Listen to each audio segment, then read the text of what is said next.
মিনাল মুআযযাবিন, তাহলে তুমি শাস্তিপ্রাপ্ত হবে, তোমাকে আযাব দেওয়া হবে, শাস্তির সম্মুখীন হতে হবে তুমি যদি আল্লাহকে বাদ দিয়ে আল্লাহর সমকক্ষ কাউকে যদি ডাকো। এটা রাসূলকে ইন্ডিকেট করে আল্লাহ তাআলা বলছেন, রাসূলকে বলছেন, হে রাসূল আপনিও যদি এই কাজ করেন, আল্লাহ তাআলার সাথে কাউকে ইলাহ সাব্যস্ত করে ডাকেন, শরীক করেন, তাহলে আপনিও আযাবের সম্মুখীন হবেন। এর মাধ্যমে সমস্ত উম্মতকে শেখানো হয়েছে আল্লাহ বান্দাদেরকে, যে জায়গায় রাসূলকে আল্লাহ তাআলা ধমক দিচ্ছেন, কথা বলছেন, সেক্ষেত্রে আপনার আমি তো কোনো প্রশ্নই আসে না। সুতরাং আল্লাহ তাআলার সাথে কাউকে শরীক করা দরকার।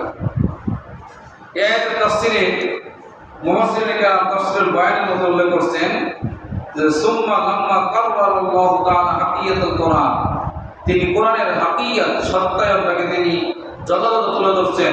তিনি বলছেন ওয়ান্নাহু মুনাজ্জালুম মিন ইনদিহি, নিশ্চয়ই কোরআন আল্লাহ তাআলার পক্ষ থেকে অবতীর্ণ। কারণ রাসূলুল্লাহ সাল্লাল্লাহু আলাইহি ওয়াসাল্লামকে যদি বলা হয়েছে আল্লাহ ছাড়া কাউকে ডাকলে তোমাকে শাস্তি দেওয়া হবে, এর দ্বারা বোঝা যাচ্ছে যে আল্লাহ রাব্বুল আলামিনের পক্ষ থেকে যে কালাম আসছে, এই কালামেরই প্রচার রাসূল করছেন, তিনি কোনো মহামের প্রচার করেন নাই। এই জন্য বলছেন কোরআনে কারীম আল্লাহ তাআলার পক্ষ থেকে অবতীর্ণ। আমরা নবী সাল্লাল্লাহু আলাইহি ওয়াসাল্লাম বিদুআইল্লাহি ওয়াহদা, আল্লাহ রাব্বুল আলামিন তার নবীকে একমাত্র তার নিকটই দোয়া করার জন্য, প্রার্থনা করার জন্য, চাওয়ার জন্য, নিজের জীবনের সমস্যাগুলি পেশ করার জন্য তিনি তাকে আদেশ করেছেন।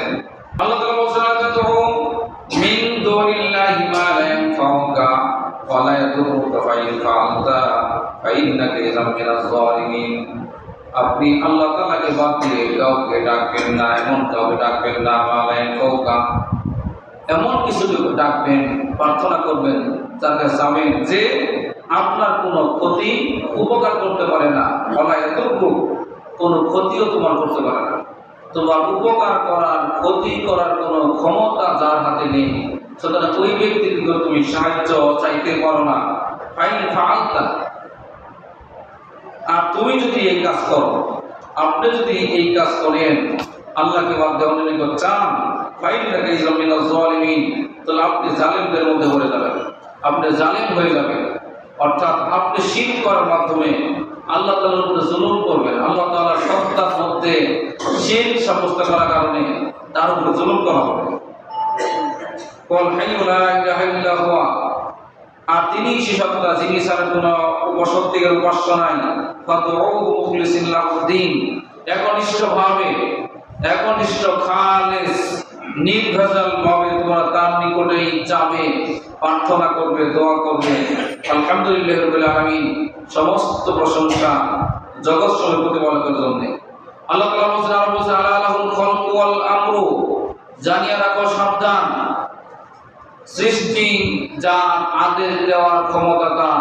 আলা লাহুল খালকু, যার সৃষ্টি, যিনি সৃষ্টি করছেন, শাসন করার, আদেশ দেওয়ার, নির্দেশ দেওয়ার, আল আমরু, তিনি মালিক।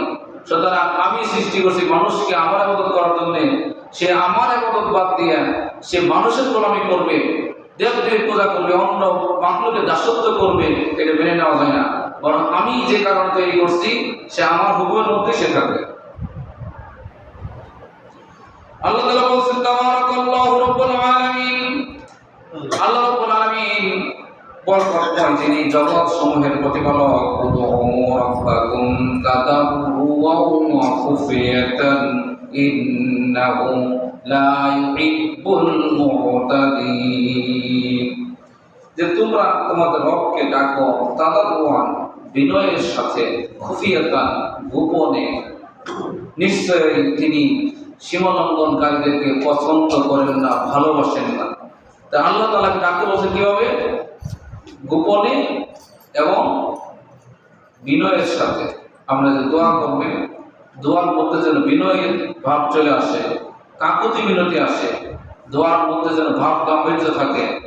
গোপনে গোপনে ডাকা। আল্লাহ তাআলা সূরা আনামের 205 নম্বর আয়াতে বলছেন, উযকুর রাব্বাকা ফি নাফসিকা, তুমি তোমার রবকে স্মরণ করো মনে মনে, তাদাররুআন, বিনয়ের সাথে, খিফাতান, গোপনে, দুনাল জাহরি মিনাল কাউল, প্রকাশ্যে নয়, বিল গুদুবি ওয়াল আসাল, সকাল এবং সন্ধ্যায়, গোপনে মনে মনে বিনয়ের সাথে। এই জন্য চিল্লা পাল্লা করে জিকির করা, উচ্চ স্বরে লাফালাফি করা, আল্লাহ তাআলাকে উচ্চ স্বরে আল্লাহ তাআলার কাছে চিল্লা পাল্লা করার পরে এই আয়াতের মধ্যে নিষেধাজ্ঞা করা হয়েছে যে আপনি আপনার চাওয়াটা খুবই বিনয়ের সাথে আল্লাহ তাআলার কাছে কাকুতি মিনতির আপনি চাবেন। এবং এটা আল্লাহ তাআলা বলছেন যে বিনয়ের সাথে এবং গোপনে গোপনে চাবেন। আপনার দাবি আপনি আল্লাহ তাআলা শুনলেই চলে।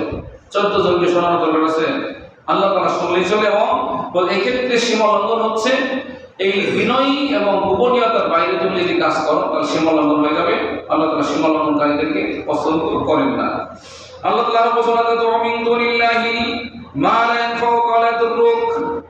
আল্লাহ তাআলা ব্যতীত অন্য কাউকে তোমরা ডাকবে না, দোয়া করবে না, প্রার্থনা করবে না, চাবে না যে তোমার কোনো উপকার এবং ক্ষতি করতে পারে না। আর এই বিষয়টি তাহলে এই আলোকে বলা হয়েছে, তাহলে কি হয়ে যাবে? জালেমদের অন্তর্ভুক্ত হয়ে যাবে।